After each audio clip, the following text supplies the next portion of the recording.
என் அன்பு குழந்தையே, உனக்கான நல்ல விஷயத்தை செய்து கொடுப்பதற்காகவே உன் தாயானவள் இன்று உன்னை தேடி வந்திருக்கின்றேன். என் பிள்ளையே, என் குடும்பத்தை காப்பாற்றும் அளவிற்கு என்ன நடந்துவிட்டது என்றுதானே என் பிள்ளை யோசிக்கின்றாய்?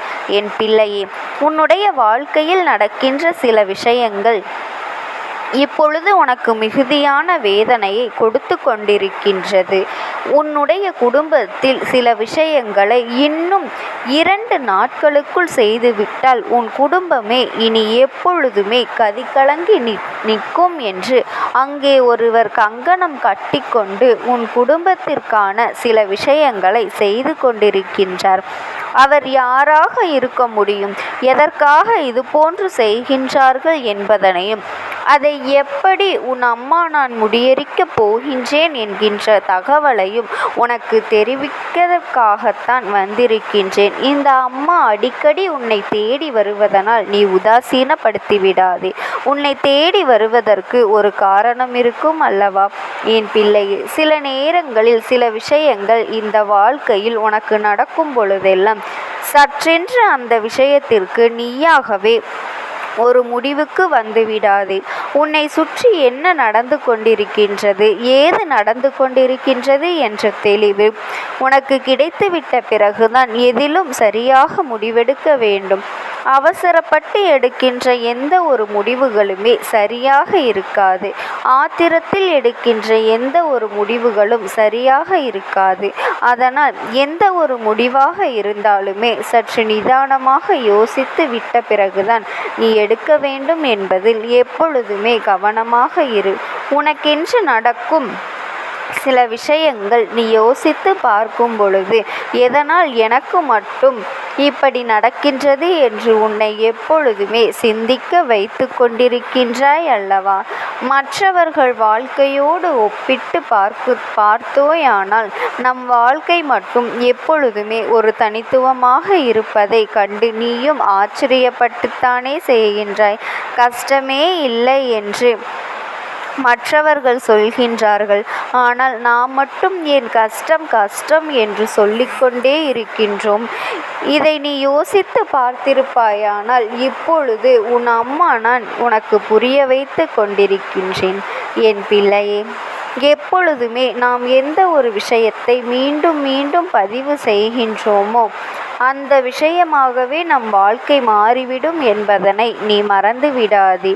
அப்படியானால் ஒருவர் நான் நன்றாக இருக்கின்றேன், எனக்கு கஷ்டம் எதுவும் இல்லை என்று அவர்கள் சொல்கின்ற பட்சத்தில் நிச்சயமாக அவர்கள் ஏதேனும் ஒரு வாழ்க்கையில் இருக்கின்ற கஷ்டங்கள் கொஞ்சம் கொஞ்சமாக அவர்களை விட்டு விலகி செல்லும் என் பிள்ளையே. ஆனால் கஷ்டம் தொடர்ந்து வருகின்றது, பிரச்சனைகள் அதிகமாக இருக்கின்றது, எனக்கு மட்டும் ஏன் இப்படி இருக்கின்றது என்று சொல்ல சொல்ல மேலும் உன்னை பிரச்சனைகள் சூழ்ந்து வந்து துரத்தி கொண்டிருப்பதை நீ உணர்கின்றாயா இல்லையா? அப்படியானால் இந்த அம்மா சொல்ல வருவது என்ன? எதுவாக இருந்தாலும் உன் வாழ்க்கை மாற வேண்டும் என்று சிந்திக்கின்றாயா? அந்த எண்ணங்கள் தான் உனக்குள் எப்பொழுதுமே இருந்து கொண்டே இருக்கும் என் பிள்ளையே. இந்த நேரத்தில் நீ மிகுந்த கவனத்தோடு செய்ய வேண்டும். உன்னோடு இருந்து உனக்கு செய்கின்ற ஒவ்வொரு விஷயங்களுமே சர்வ நிச்சயமாக உனக்கு நன்மைகளைத்தான் தந்து செல்லும் என் தங்கமே. நீ மறந்து விடாதே. எதையும் நினைத்து உனக்கான நல்ல விஷயங்களை, நல்ல வாழ்க்கையை நீ தொலைத்து விடாதே. உன்னுடைய எண்ணங்கள் உன் வாழ்க்கையாக மாறும் பொழுது நீ யோசிக்கின்ற விஷயங்கள் தெளிவோடு இருக்க வேண்டும். நீ எப்பொழுதுமே இப்படியே சிந்தித்து கொண்டிருப்பதனால்தான் உன் வாழ்க்கையை கேலிக்கூத்தாக இவர்கள் நினைத்து விட்டார்கள். வேண்டும் என்றே உனக்கு சோதனைகளை இவர்கள் துணிந்து கொடுத்து கொண்டு இருக்கின்றார்கள். என்ன செய்து உனக்கு வாழ்க்கையில் எதை கொடுக்க வேண்டும் என்று நினைக்கின்றோமோ அந்த விஷயங்களை எல்லாம் இவர்கள் இப்பொழுது உன் வாழ்க்கையில் முழுமையாக மாற்றிவிட நினைத்து விட்டார்கள் என் பிள்ளையே. நடக்கின்றது உன் அம்மா பார்த்த பொழுதுதான் புரிந்து கொண்டேன் என் தங்கமே. உன்னை அவர்களுக்கு பகடைக்காயாக மாற்றக்கூடிய ஒரு விஷயத்தை தான் அவர்கள் செய்து கொண்டிருக்கின்றார்கள். உன்னுடைய நடவடிக்கைகளை அவர்களுக்கு எதிராக திருப்ப முயற்சி செய்கின்றார்கள். நீ செய்கின்ற விஷயங்கள் எல்லாவற்றையுமே அவர்களுடையதாக மாற்ற நினைக்கின்றார்கள். அவர்களுக்கு தேவைப்படும் பொழுது உன்னை உயர்த்தி பேசுவதும், அவர்களுக்கு தேவைப்படாத பொழுது உன்னை தாழ்த்தி பேசுவதும் மட்டுமே தன்னுடைய குணமாக அவர்கள் வைத்து கொண்டிருக்கின்றார்கள். இந்த மனிதர்களுக்கு மத்தியில் நிச்சயமாக எதையுமே நீ செய்வது கடினம்தான். தன்னுடைய உயிரை தவிர மற்றவர்களின் உயிர் அவர்களுக்கு பெரிதாக இல்லை. தன்னுடைய வாழ்க்கையை தவிர மற்றவர்கள் வாழ்க்கையை பற்றிய கவலை இங்கு யாருக்குமே இல்லை. என் தங்கமே, நீ அவர்களை நினைத்து கவலைப்படாதே. இந்த விஷயத்தினால் தனக்கு ஒரு விஷயத்தினால் நன்மை கிடைக்கின்ற என்றால் அது எத்தனை பேர் வாழ்க்கையை அழிந்தாலும் அதை பற்றி அவர்கள் கவலைப்படுவதே இல்லை. அதனால் யாருக்கு என்ன நடந்தாலும் அதை அவர்கள் சிந்திப்பதே இல்லை. தன்னுடைய உணர்வுகளை அவர்கள் வெளிப்படுத்துகின்றார்கள், அவ்வளவுதானே தவிர மற்றவர்களை நோக்கிய சிந்தனைகளோடு ஒரு நாளும் ஒரு துளியளவும் இல்லை. இதையெல்லாம் இவர்கள் செய்து கொண்டிருக்கின்ற இந்த நேரம் நீ பட்ட எத்தனையோ வேதனைகளுக்கு எல்லாம் இவர்கள் பதில் சொல்லி வேண்டிய நேரம் வந்துவிட்டது. இன்னமும் அவர்களுடைய ஆத்திரம் அடங்கவில்லை. என் தங்கமே, இன்னும் 2 நாட்களுக்குள் உன் குடும்பத்தில் இது போன்ற ஆபத்துகளை விளைவிக்க நினைக்கின்ற இந்த மனிதர்களை நாம் எளிதாக விட்டுவிடலாமா? நிச்சயமாக விட்டுவிடக்கூடாது. அதனால்தான் இந்த அம்மா நான் இன்று அதை எப்படி தடுத்து நிறுத்தப் போகின்றேன் என்பதனையும் உனக்கு சொல்வதற்காக வந்திருக்கின்றேன். தெளிவாக கேள் என் தங்கமே. உன்னுடைய குடும்பத்தில் இருக்கின்றவர்கள், அதிலும்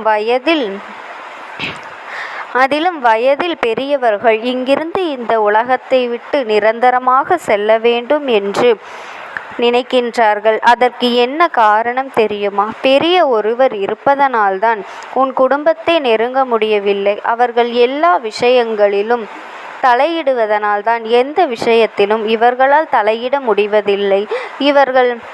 இவர்கள் என்ன செய்தாலுமே அது அவர்களினுடைய முயற்சியினால் தோற்று போய் விடுகின்றது. அவர்களுடைய காலம் முடிந்துவிட்டால் எல்லாம் தானாகவே முடிந்துவிடும் என்று இவர்கள் நினைக்கின்றார்கள்.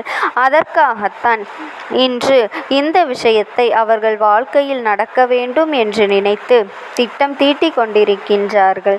உண்மைதான் என் பிள்ளையே. உன் வாழ்க்கையில் இவர்கள் நினைத்த விஷயம் நிச்சயமாக நடக்காது. ஏனென்றால் உன் அம்மாவிற்கு அது தெரிந்துவிட்டது அல்லவா? உன் அம்மாவிற்கு தெரிந்துவிட்ட பிறகு இது சாத்தியமற்றது. இருந்தாலும் இந்த அம்மா நான் உன்னிடத்தில் சொல்ல வந்ததற்கு காரணம் யாராக இருந்தாலும் எப்பொழுதுமே சற்று கவனத்தோடு தான் எல்லா விஷயங்களையும் செய்ய வேண்டும். நம் வாழ்க்கையில் சில விஷயங்களை நாம் சாதிக்க துடிக்கும் பொழுது அதை சாதிப்பதற்கு நாம் என்ன செய்து மனநிலையில் இருக்க வேண்டும் என்பதனை பற்றி சிந்திக்க வேண்டும்.